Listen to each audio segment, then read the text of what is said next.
Hello mes highlights, très contente de vous retrouver pour ce fameux troisième look avec toujours la fameuse palette de chez Makeup Revolution. Ça sert à rien que je vous la présente, hein, mais je le fais quand même. Voilà ce que ça donne. J'ai cru que j'avais cassé quelque chose. Voilà ce que ça donne au niveau des yeux. Je suis partie sur quelque chose d'assez graphique. Ça me rappelle d'ailleurs l'un des premiers maquillages que j'ai réalisé sur ma chaîne où j'étais partie aussi sur quelque chose comme ça. Un des premiers maquillages holiday make-up. J'essaierai de le relever dans mes archives, de vous le mettre ici pour que vous puissiez voir. Ça me donne en fait cette vibes de l'époque youtubesque et j'ai adoré bien sûr faire ce maquillage que je trouve pour ma part réussi. Au niveau des lèvres, je vous avoue que je suis un peu moins fan, un peu moins sûre de moi. Je suis partie sur des anciens rouges à lèvres que j'avais et notamment ce fameux petit oublié de ma collection qui n'est autre que Viva Glam Rihanna 2. Vous vous souvenez que Rihanna, quand elle avait sorti sa collection avec MAC, mais on ne trouvait plus rien nulle part. C'était pire que d'aller acheter du pain ou du PQ aujourd'hui en confinement concrètement. Mais voilà, donc une petite merveille que j'ai appliquée au cœur de mes lèvres. J'ai dû simplement appliquer un contour un peu plus foncé. C'est ce que je voulais faire au départ, mettre quelque chose de plus dark et ensuite d'appliquer ça autour et je sais pas pourquoi je l'ai pas fait, ce que j'aurais dû faire. Je vais d'ailleurs corriger là en caméra avec vous. Je vais essayer de voir quel rouge à lèvres je peux mettre en contour qui soit un peu plus foncé. Ben tiens, je vais prendre ça, un rouge à lèvres Color Pop. Je vais vous rapprocher et je vais vous montrer le rendu. Alors, j'ai pris pour information, je sais pas s'il existe encore, c'est le Dukes, D-U-K-E-S. Ah ouais, beaucoup mieux. Je sais pas si vous voyez la différence, c'est beaucoup plus joli. Ouais, je préfère largement. Ah oui, rien à voir. Ça fait pas cet dégradé un peu étrange et assez japonesque ou asiatique, je ne sais pas.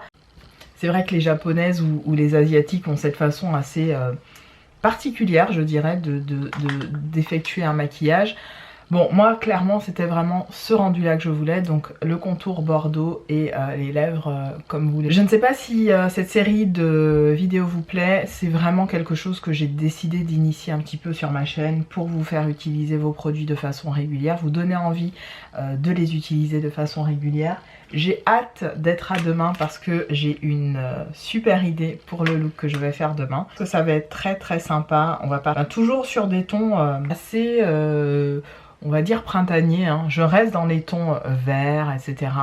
Mais là, j'ai envie de partir sur quelque chose d'un peu plus neutre. Vous verrez ça demain, de toute façon, je ne vous spoile pas. Vous verrez tout ça demain et un peu plus classique et moins graphique. J'espère vraiment que ce look vous plaira. Je vous laisse regarder la suite tout de suite.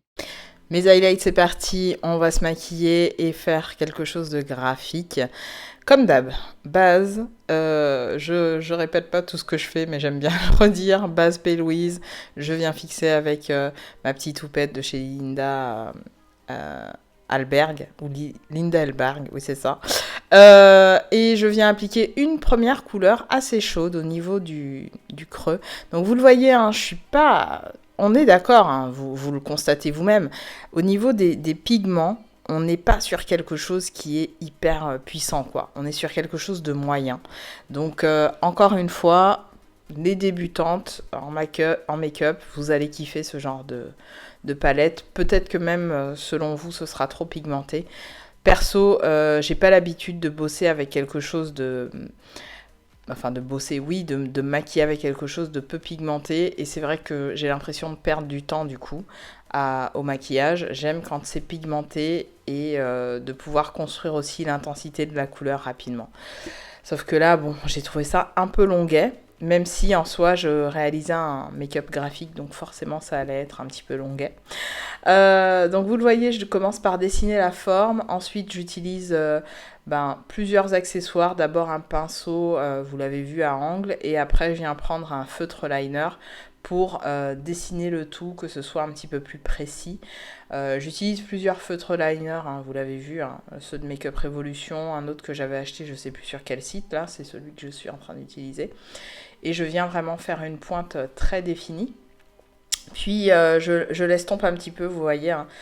C'est pas toujours évident de réaliser une pointe identique, donc faut prendre le temps. Quand on fait un make-up graphique comme ça, faut essayer de prendre son temps pour pas se louper au niveau de la pointe du liner, en tout cas si vous en réalisez un en termes de liner. Après, je viens simplement réappliquer de la base pour faire popper le fard et aussi pour faire une sorte de cut crease qui va venir vraiment bien délimiter la zone, simplement que je vais colorer par la suite. Donc vous le voyez, ça prend un certain temps de faire ce type de maquillage. C'est pour ça que je vous dis, il ne faut pas être très pressé, il faut prendre le temps qu'il faut quand on fait ce type de make-up. Moi, ça m'arrive de le faire le matin avant d'aller travailler, en sachant que je me lève relativement tôt. Donc pour prendre du temps pour moi, me faire mes soins, après la douche et tout ce que vous voulez. J'essaye de me coucher tôt et de me lever tôt aussi pour avoir le temps de réaliser le make-up que j'ai envie. En tout cas, si je me maquille et que j'ai décidé de faire un make-up assez graphique. Là, en l'occurrence, j'étais en télétravail, donc je me suis laissé le temps. Je vous ai montré le résultat, donc sans faux cils. Et là, je vous montre ce que je fais au niveau de mon teint. En soi, j'aurais pu passer, mais j'avais envie de vous montrer pour cette fois, puisque j'avais fait un mélange de fond de teint avec beaucoup d'enlumineur, encore une fois. C'est mon kiff. Et puis, je suis venue faire mon baking habituel, fixer le tout. J'ai appliqué entre autres la poudre de chez MAC que j'avais eu par d'ailleurs MAC en NC50. Et ensuite, je suis venue travailler un petit peu le reste de mon visage. Au niveau du contour, j'étais pas très sûre de moi. J'ai appliqué un contour avec toujours le rouge à lèvres Flormar là au niveau des lèvres. Et j'ai pas aimé le rendu. Il aurait fallu que j'applique un truc plus foncé. D'ailleurs, c'est ce que je vous ai montré là juste avant. J'ai laissé comme ça le temps de la réalisation de la vidéo, mais vous l'aurez compris, hein, il y aura eu un petit twist. J'utilise la palette qui est d'ailleurs que je ne vous ai pas offert, mais que j'ai déjà déclutter dans mon rangement. C'était ma dernière utilisation de cette palette, ou peut-être mon avant-dernière, je ne sais plus. Je l'ai beaucoup aimée. Le problème, c'est que je sais qu'elle va servir à une autre personne. Je sais qu'elle est entre les mains d'une de mes copines de boulot qui est aussi make-up artiste et à qui je fais un coucou en passant, elle se reconnaîtra. Et je suis contente, je préfère lui donner à elle que moi qui, voilà, j'ai besoin de finalement pas beaucoup de maquillage pour m'exprimer, pour être créative. Je me rends compte que voilà, j'ai besoin de très peu et qu'avec très peu, j'arrive à faire des choses sympas et qui me ressemblent surtout, qui me ressemblent, c'est le plus important. Je viens appliquer donc le Bobbi Brown et l'enlumineur de la fameuse palette. Et puis je viens appliquer ça sur les zones saillantes de mon visage, comme d'hab. Avec le petit trick de fin de rajouter avec une houppette, de venir humidifier les parties saillantes pour que tout simplement le glow soit encore plus intense.